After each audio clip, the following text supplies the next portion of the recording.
to thank Public Advocate Jumaane Williams and my council colleagues for sponsoring and supporting this bill.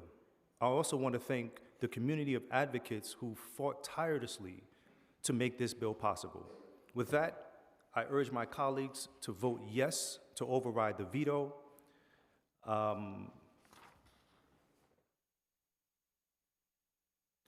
And right now, I want to invite the public advocate, if he will, to make a statement. Hold on for one moment. I also want to recognize Councilmember Vernikoff, who's online remotely.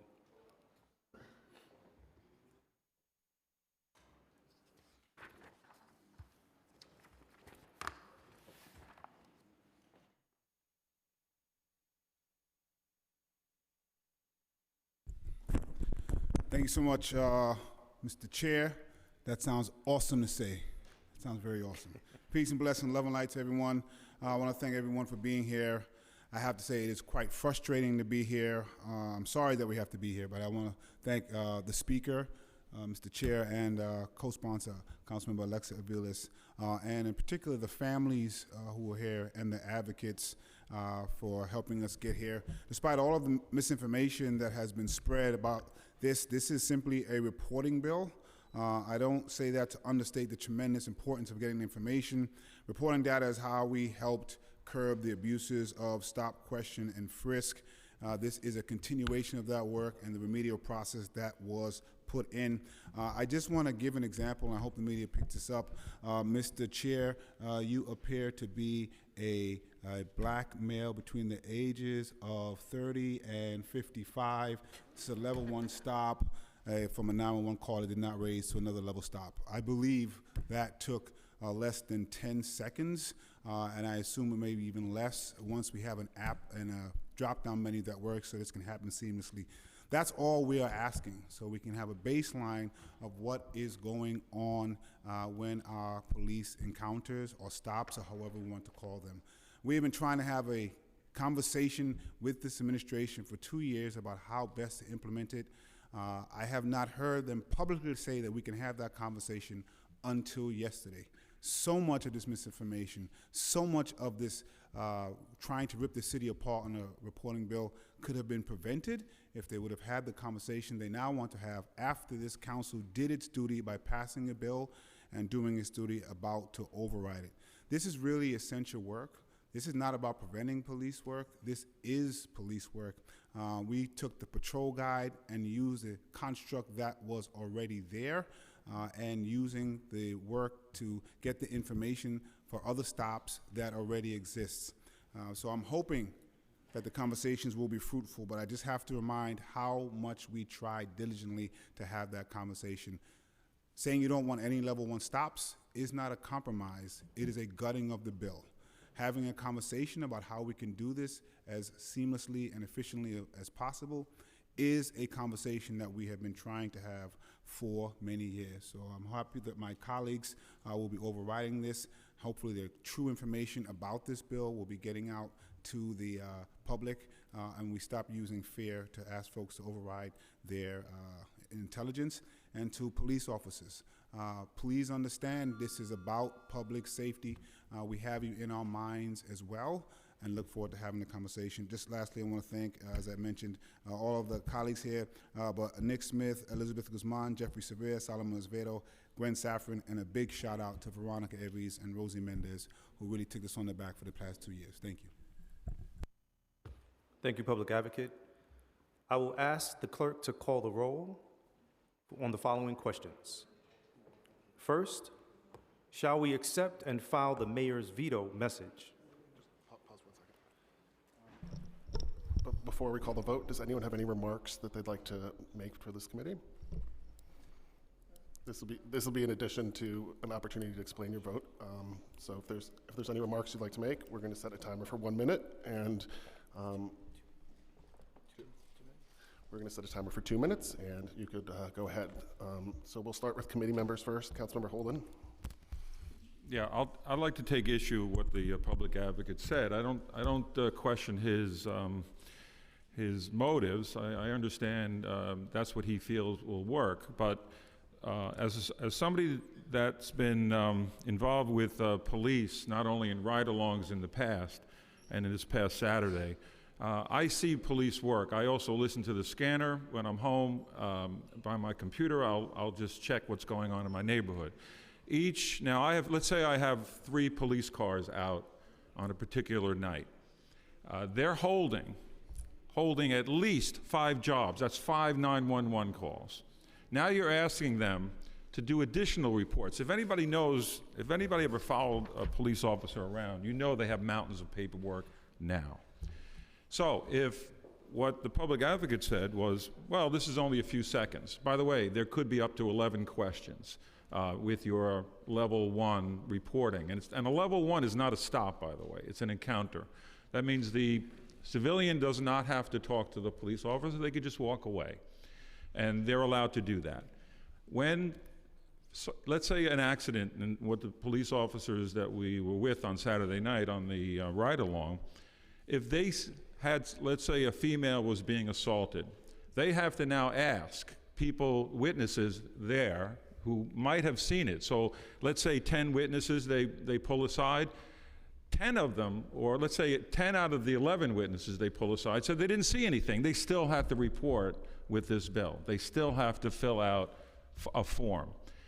If anybody knows about critical response time, how that is, seconds matter when a life is involved. And we're going to now ask those police officers to make a report based on those 11 encounters, of which really 10 of them, we just found out that they didn't see anything. So that's why I think this bill is counterproductive. That's why all the police are against this, because they know their job. I don't know if the public advocate understands, but there is a lot of paperwork. And if you were at the ride-along, you saw all the paperwork. Thank you. Thank you, Councilmember. Councilmember Osei? Thank you so much. I mean, I obviously vote aye on this bill. This is common sense. It's a common sense bill. It's a basic bill. The fact that we have been making such a fuss over this piece of legislation compared to so many other pieces of legislation that would truly hold the NYPD accountable is ridiculous, and also plays into what I perceive to be political theater that the mayor is in placing on each and every single one of us here today. I think it's something that he's doing to try to distract us from this budget that he's trying to push through. There are multiple cuts that we're seeing across our city agencies.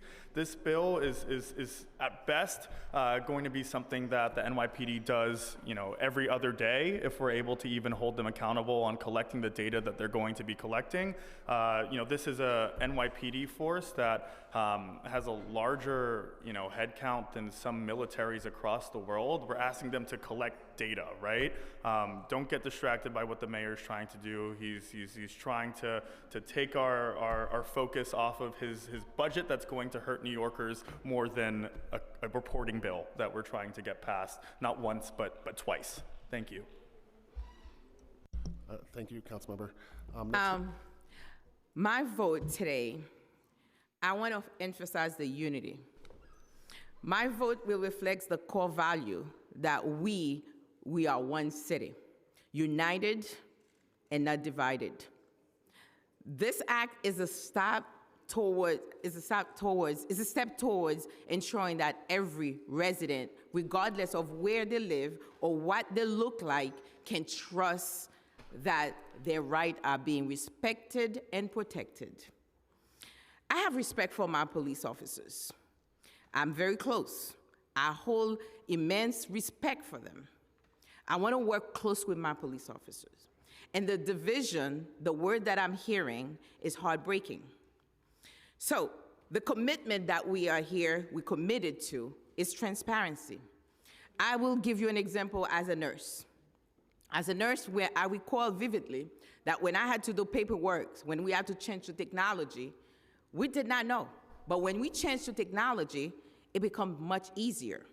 And if I'm doing the right thing, I don't have to concern about putting it, because we want to make sure that the great police officers that are doing their work that is not intertwined with those that don't want to do the work.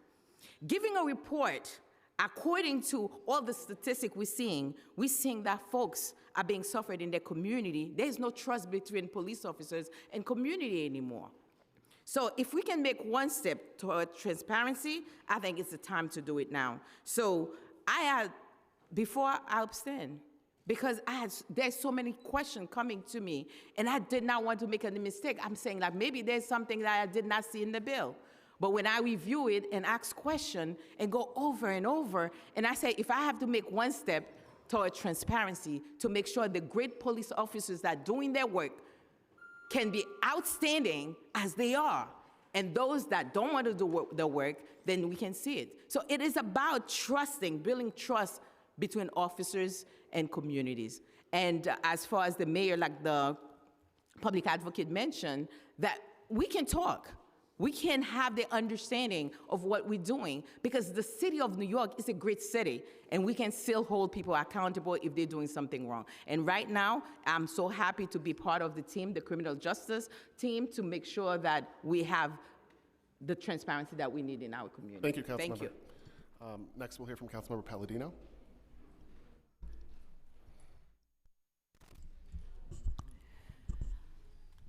This has been a bone of contention in this city now for way too long. Our cops have been under attack by a body of people here that I really believe do not understand the full extent of what you guys are trying to do. What you guys are trying to do here is, instead of defunding, you're dismantling our police. You're tying them up with senseless and unnecessary paperwork. When they have a body camera on 98% of the time that records every interaction that they have normally, it's got nothing to do with transparency, in my opinion, and in the opinion of many people who live in New York City. Public safety is a #1 issue here in this city, and yet our police are underfunded, understaffed, and overworked. And yet we want to tie them up some more. No, absolutely not. The veto stays. And yet you people seem to think, the people in this body seem to think, don't. Did you hear what I said? I said don't. And I'm going to tell you right now, no, I have my time, I'm going to take my time. That's enough. That is enough. You know, everybody seems to think here that what everybody else has to say is very important, but what we have to say here doesn't seem to matter, when it does. And if you truly represented your communities as you say you do, your communities need policing. Your communities need help. More than anybody, they are crying out for help. And you, as their elected officials, are denying them that help by standing on this self-righteous podium that you've put yourselves on. That is enough. You find it funny? Do you find me funny? I find you hysterical. Okay? Yes, I find you hysterical. You find me funny? You're out of order. You said you find me funny? You are out of order. Because you can't take the truth. Both parties are out of Both order. parties, Okay. thank you. Councilmember Aviles.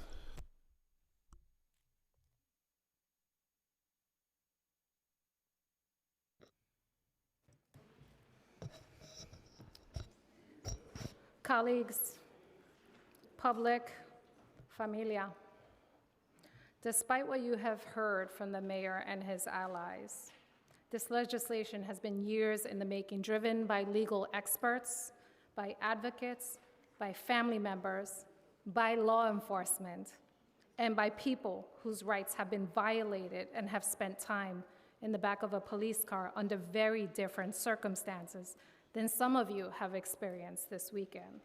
But y'all don't know nothing about that. We would not be here without the tenacity of advocates and families affected by police violence. For your unbridled determination to seek accountability, I thank you. To the Speaker and Council leadership and colleagues, I thank you for your diligence and never losing sight of doing what is right instead of what is easy. To my co-sponsor, public advocate Jumaane Williams, who has been relentlessly and unnecessarily attacked, and yet has maintained grace and continued to lead with reason and compassion, a rare leader indeed. I thank you. Accountability and transparency are essential in all aspects of city government, and the NYPD should not be treated any differently. This veto will be for every person who has had an unlawful encounter that took away some of their dignity. For every young person that has made them feel like a suspect instead of a scholar. You know nothing about that. Getting stopped by police is not normal. We should not have to give our children the talk. You would know nothing about that. For every person who has experienced violence and harm, and for those who've lost loved ones, this will not erase any of that, but it is a small step in the right direction. You should be asking yourself, how do we stop unlawful policing, illegal policing? How do we use our resources better? How do we stop racial discrimination? That is the question you should be asking. Thank you. Thank you, Councilmember. Next, we'll turn back to the chair before moving on to the vote. Chair, you may go ahead. Thank you. I just want to remind my colleagues to direct their remarks to the chair. I will ask the clerk to call the roll on the following questions. First, shall we accept and file the mayor's veto message? And second, shall introduction 586A pass the objection of the mayor notwithstanding? Will the clerk please call the roll? Good morning, William Martin, Committee Clerk. Roll call vote, Committee on Public Safety. Committee members, the items are coupled. Chair Salam.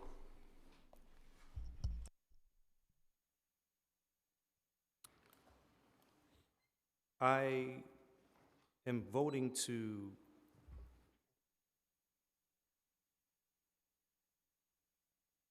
override.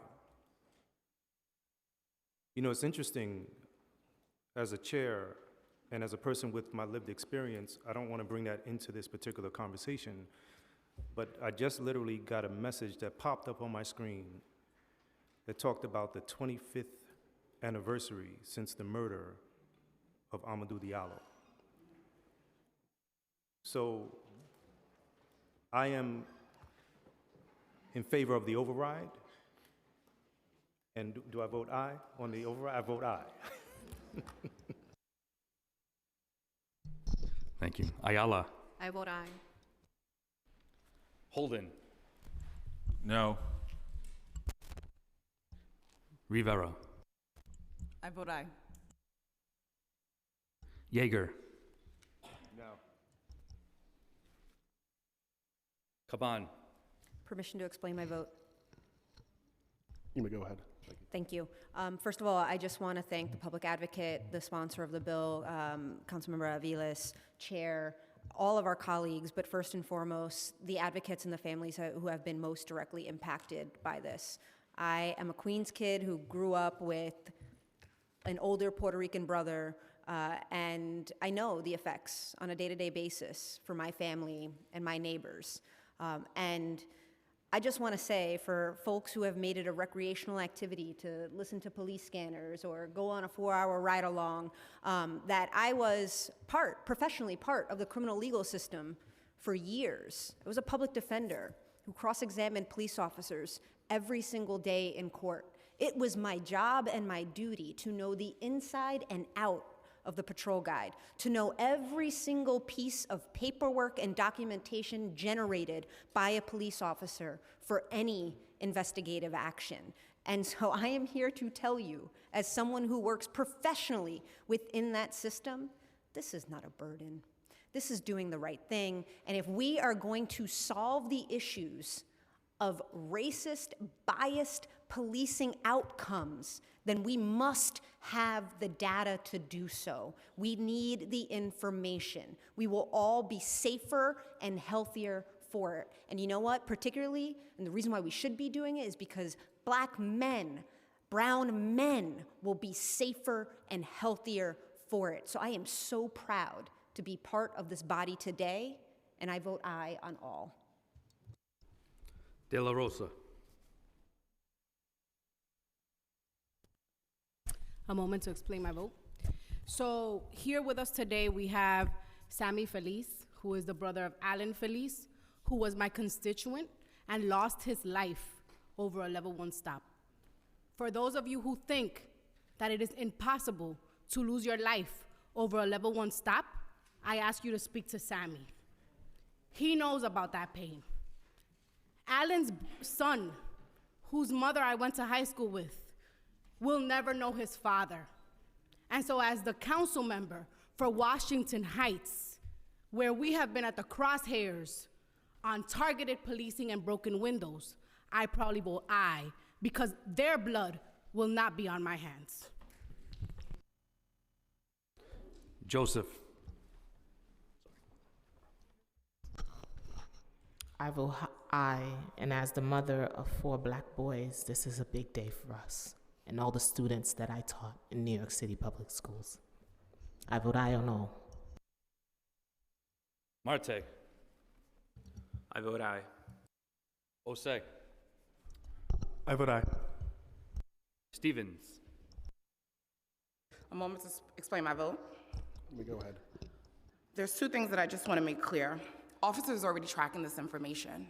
So we have to stop pretending like they're not doing it. It is happening, it is already taking place, and so they can do it either during the interaction or after. So let's stop saying that it's going to overburden them, because it's not. And we also have technology. So the next thing we need to also make sure that we're understanding, if an officer is doing an investigation and they're asking for basic information, wouldn't we want them to track that anyway? How do they go back if they need to go back and get more clarifying information? So saying that we don't want our community safer is ridiculous. This is actually about making our community safer. I worked with kids for 20 years who would often talk about how they would be stopped, checked, all these things for walking down the street. People who are closest to this problem actually have the answers. So maybe let's listen to them and not what we think we know, because we live it every single day. And with that, I vote aye to keep everyone safe, every Black and brown man across the city, not just some. Thank you. Ariola. Permission to explain my vote? So I just want to say that I am a mother also of 3 white boys, and I've had that talk with them as well, to make sure that they have their paperwork in order, to make sure that when a police officer approaches them, they roll down their window, take their hood off, and make sure that they treat that officer with respect. So it is not just for certain communities, because it happens in all communities. And we all have those talks. What this is, another reporting bill. A reporting bill that is, again, redundant, like many of our reporting bills, because there's already cameras that are worn by police officers that we just saw this weekend depict what actually happened when our own public safety chair was pulled over. That is recorded already. What we're doing with this bill is causing more paperwork, bogging down police officers, keeping them off our streets, slowing down our response times, and being in a position to have people killed and/or injured because of that loss of response time. For that, I vote no. With a vote of 9 in the affirmative, 3 in the negative, and no abstentions, M13 Mayor's veto message has been accepted and filed with the committee, and proposed introduction 586A has been readopted by the committee. Chair Salam, that is a full committee. This hearing is now adjourned. Thank you.